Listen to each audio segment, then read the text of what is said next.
حضرت جابر بن عبداللہ رضی اللہ تعالی عنہ، بخاری مسلم ہے، کہتے ہیں جب خندق کی جنگ ہو رہی تھی نا، غربت بڑی تھی، قحط بڑا تھا، صحابہ پریشان تھے، دو دو تین تین پتھر پیٹ پہ باندھے ہوئے۔ میں حضور کو دیکھ کے گھر آیا تو زوجہ سے کہا بھلی مانس کچھ ہے کھانے کی؟ کہنے لگی تھوڑے سے جو ہیں۔ تو میں نے کہا پیسو گی تو کتنی روٹیاں بنے گی؟ کہنے لگی دو تین، چار بن جائیں گی۔ کہنے لگے سالن؟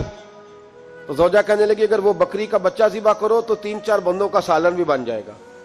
کہتے میں نے اسے ذبح کیا، بیوی سے کہا تو جاؤ پیس۔ کہتے میں نبی کریم کی بارگاہ میں حاضر ہوا صلی اللہ علیہ وسلم، حضور کی خدمت میں۔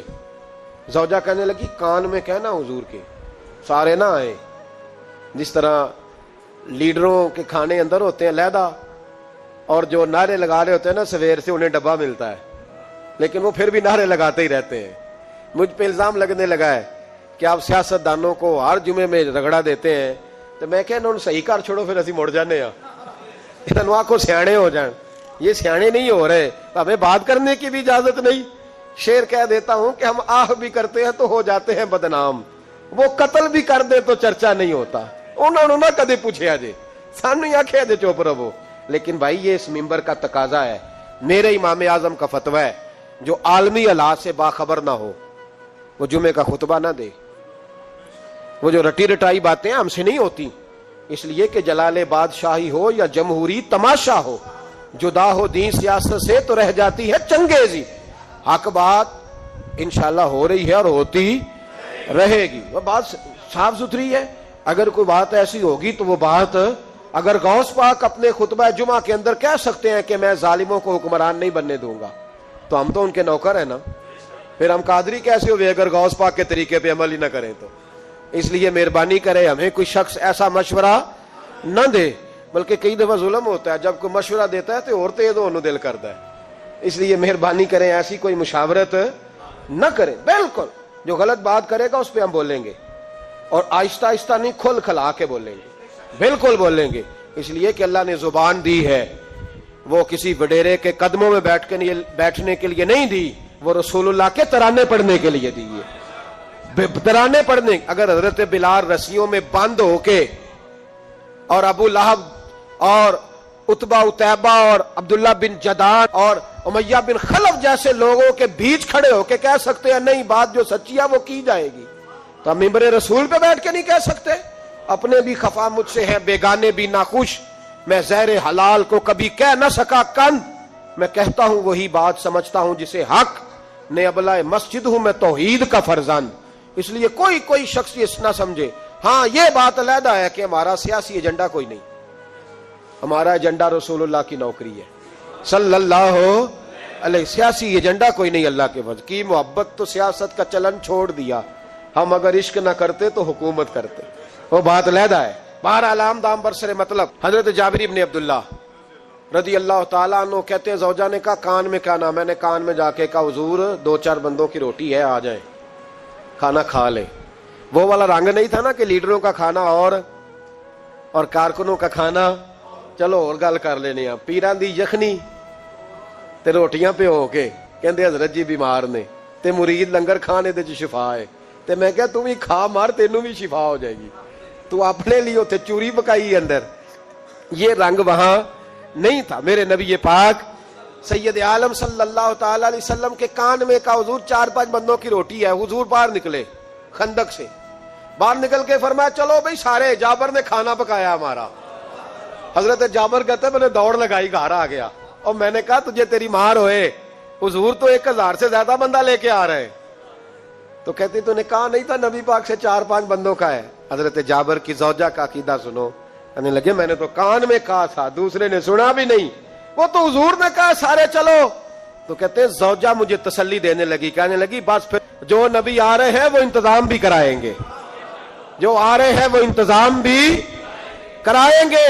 کیا کہا مولانا حسن رضا نے، قلم توڑ دیے، کہنے لگے آج جو عیب کسی پر نہیں کھلنے دیتے، آج جو عیب کسی پر نہیں کھلنے دیتے، ارے کب وہ چاہیں گے میری حشر میں رسوائی ہو، دل میں ہو یاد تیری کوچائے تنہائی ہو، پھر تو خلوت میں عجب انجمن آرائی ہو، کہتے ہیں حضور آئے 1000 سے زیادہ کا لشکر لے کے اور مجھے فرمانے لگے روٹیاں نہ پکانا، پہلے آٹا میرے پاس لاؤ، اور چولہے سے کھانا نہ اتارنا، مجھے لے جاؤ۔ کہتے ہیں میں نے سالن بھی پیش کیا، روٹیاں بھی۔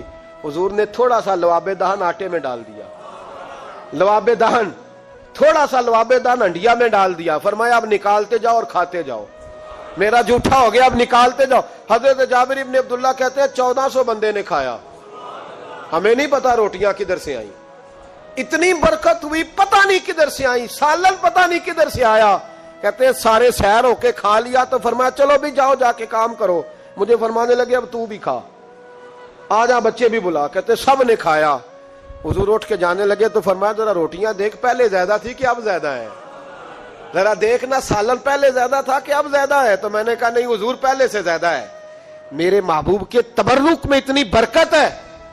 تو حضور کے وجود سے جو چیز لگ جائے تو اسے قیمتی نہیں سمجھتا؟ کہاں بیٹھ کے دین پڑھا ہے؟ یہاں ہمیں سمجھا لے یا پھر ہم تجھے سمجھائیں، صحیح تینوں سمجھائیے تو صحیح کر کے سمجھائیے۔ ان لوگوں کو گمراہ کرتے ہو، اتنا غلط نظریہ، اس قدر غلط سو۔ میں نا غار ثور پہ چڑھنے لگا تو مجھے وہاں ایک نیچے صاحب مل گئے، کہنے لگے اتنے کی لین چلے ہو؟ میں کہا تینوں اسی اتھوں میں نہیں پوچھ کے آیا جدو کرو آئے ہیں، اتھوں میں نہیں تینوں پوچھنا بے لیا، تو غلط فہمی دا شکار ہے۔ کہنے لگا وہ تو حضور تو کام سے گئے تھے، آپ کو کیا کام ہے؟ میں کہ ایسے لئے ٹائم نہیں تیرے نہ گل کرن دا، اس وجہ سے کہ سانو تے غار ثور پہ یاد آؤندی ہے۔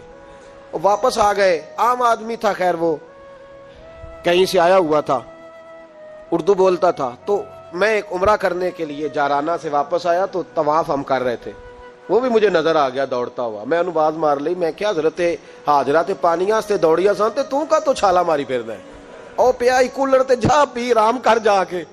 کہندے نہیں انہاں دی ادا تے ادا کرنی ہے۔ تو میں کہ اگر تو حضرت حاجرہ دی ادا کرنی تے اسی حضرت ابو بکر صدیق دی ادا کرنی ہے۔ عجیب آدمی ہے بھائی تو، عجیب بات ہے، لوگوں کا فلسفہ اپنا اپنا، اور پھر پکڑے ہم کہ اس بندے کو جو جواب نہ دے سکے۔ ایسا نہ کرو، یہ زیادتی ہے، امت کو اکٹھا کرو، اتفاق۔ یہ مجھ سے سوال کئی جمعے سے ہو رہا تھا، میں اصل میں نا ان موضوعات کو چھیڑتا نہیں، میری طبیعت اور ہے، لیکن کوئی بندہ یہ نہ سمجھے کہ ہمیں جواب نہیں آتا۔ یہ سوال اٹھا تھا، کوئی یہ نہ سمجھے کہ ہمیں جواب اللہ کے فضل سے، اللہ کے فضل سے۔ یہ قرآن مجید پڑھا ہے، یہ مسجد ہے، یہ جمعے کا دن ہے، ہم بات صرف وہ کرتے ہیں جس میں ضمیر اجازت دیتا ہے، اس لیے کہ سدا تو نہیں نہ رہنا، پتہ نہیں صبح اٹھ سو کے اٹھنا ہے کہ نہیں اٹھنا، تو قوم کو گمراہ کر کے دین کے نام پہ جانا کدھر ہے؟ اس لیے بھائی خیال ہوتا ہے کہ تم لوگوں کو خراب نہ کرو، ہم تو چاہتے ہیں امت اکٹھی ہو جائے، لیکن یہ ظلم کرتے ہو، جب چھیڑو گے کسی کو تو پھر تو اس کا حق بنتا ہے نا وہ بولے، تو چھیڑا جاتا ہے۔ تھوڑے دن ہوئے حضرت حلیمہ سعدیہ کا سارا گھر گرا دیا، بلڈوزر چلا دیا، کہنے لگے یہاں لوگ آتے ہیں تو شرک ہوتا ہے۔ اور میں نے کہا جہاں اللہ کریم نے توحید پھیلانے کے لیے رسول کو بھیجا، 4 سال جہاں نبی پاک رہے، وہاں کیسے شرک ہو سکتا ہے؟ کس طرح کی تو بات کرتا ہے؟ بہرحال جہاں میرے نبی پاک بیٹھ جائیں وہ جگہ برکت والی ہو جاتی ہے، اس جگہ کو چومنا مسلمان کا ایمان ہے، اس جگہ پہ سجدہ کرنا مسلمان کا ایمان ہے، اس جگہ بیٹھ کے تبرک حاصل کرنا یہ مسلمان کا۔ میں تو پہلی دفعہ ریاض الجنت میں داخل ہوا تو میرے ساتھی کہنے لگے کیا ہوا؟ میں کہا ادھر آؤ، لوکاں نو اگے جا کے ملنی، سانو ایتھے ہی لب گئی جے، روضہ تم من ریاض الجنہ، بار حدیث لکھی ہے، حضور نے فرمایا جو یہاں آ گیا وہ جنت میں آ گیا۔ یہ ہے ارض جنت، یہ طیبہ کی زمین ہے، جنت بھی یہی، مال کے جنت بھی